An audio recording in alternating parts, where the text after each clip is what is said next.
काय हो, मुलांसाठी टिफिन बनवायचा पण भाजीला तर काहीच नाही, तर हा व्हिडिओ स्किप न करता पूर्ण नक्की बघा। तर आज आपण झटपट अशी रेसिपी बनवणार आहोत, फक्त चपातीपासून, ते सुद्धा अगदी 10 मिनिटात। तर काय करायचं, एक अंड फोडून घ्यायचं, त्यामध्ये हिरवी मिरची, लसण आणि जिऱ्याची पेस्ट टाकून घ्यायची। आता थोडीशी हळद, चवीनुसार मीठ आणि लाल मिरची पावडर सुद्धा टाकून घ्यायची। आता छान असं फेटून घ्यायचं।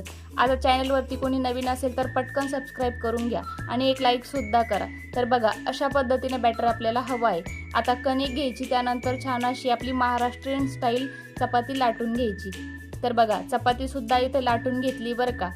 आता आपण तव्यावरती ही चपाती छान अशी अलटून पलटून भाजून घ्यायची। तर बघा, अशा पद्धतीने चपाती भाजून घ्यायची आहे। त्यानंतर यावरती असं फेटलेलं अंड टाकून घ्यायचं। आता हा पराठा म्हणू शकता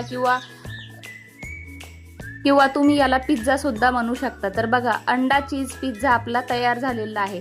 तुम्ही सुद्धा मुलांसाठी एकदा असा पिझ्झा नक्कीच ट्राय करा। तर तुमच्याकडे चीज असेल तर टाका, नसेल तर स्किप करू शकता।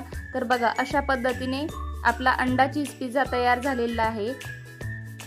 अशाच नवनवीन रेसिपीसाठी चॅनलला लाईक, शेअर, सबस्क्राईब करायला विसरू नका।